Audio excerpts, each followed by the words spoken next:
Nuke 12.2v1 continues on Nuke 12's themes of extending data in comp with new 2D and 3D format support, multi-shot review workflows, and features and updates to benefit individuals, teams, and pipelines. The USD file format is at the forefront of collaborative and non-destructive workflows, and with 12.2v1, we have taken the first steps in supporting USD files in Nuke by reading them in via the ReadGeo node.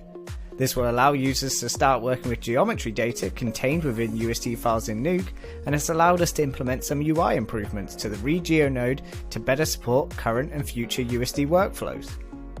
For pipelines and companies already working with USD in Nuke, we are keeping our USD code open sourced, so that you can have the flexibility you need while still being able to benefit from future USD updates in Nuke. With support for USD in Nuke, we are looking to extend the data available to artists in comp in order to give them more creative options and better collaborative tools. While this is just the first step in integrating USD into Nuke's ecosystem, we are excited to see how compositors use USD and their wishes for future USD developments. In Nuke 12.2, we are introducing the ability for users to roam licenses for the Nuke family. License roaming will enable users utilizing floating license servers the ability to check out licenses for use on machines in a node-locked capacity for up to 30 days. This way you can work in a remote capacity and roam independently of a license server.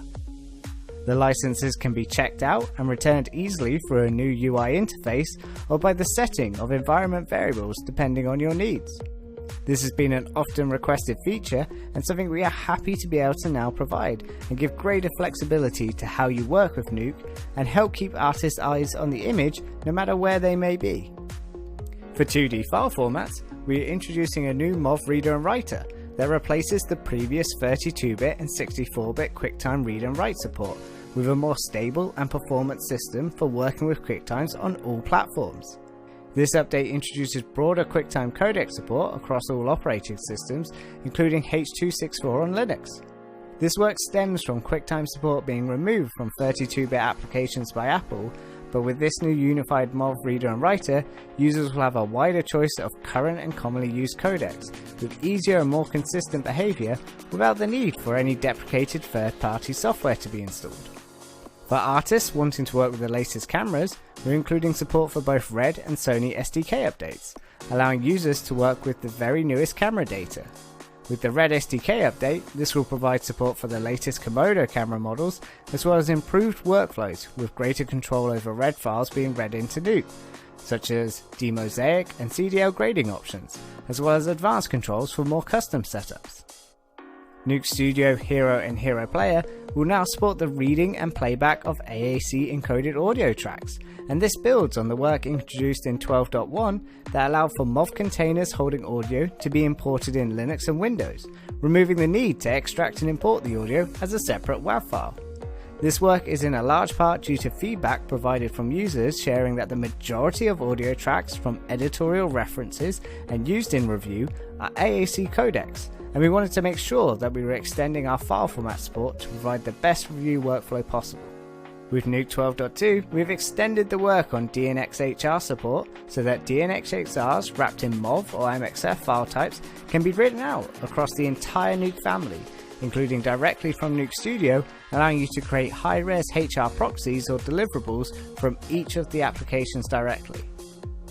The ability for a team to work collaboratively while situated in many locations has become more and more valuable as we expand and diversify our teams and working environments. With Nuke 12.2, we are introducing a beta feature in SyncReview to Nuke Studio, Hiero and HieroPlayer so that artists can continue to collaborate even when separated and communicate their feedback to allow for the best images possible.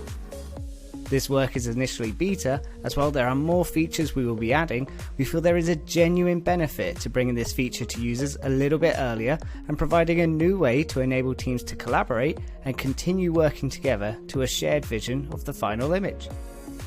With SyncReview, any number of artists can join a timeline session and review the latest work. Users have the freedom to control the playhead and playback options, make adjustments to existing soft effect parameters, change pre-existing clip versions, and add annotations all live. For other actions that are bigger editorial changes, like importing new footage, adding new clips to the timeline, or adding new versions and soft effects, we've included a push feature that updates other user sessions to match the local changes you've made. SyncReview is something we've been working towards based on the feedback from teams across the globe, and with this beta version, we're trying to introduce new features to you a little bit earlier than usual so that you can take advantage of the work while you need it most. With that, we'd also just like to celebrate that this is the first major feature release the Nuke team has produced since working remotely, with 3 maintenance releases helping us get up to speed.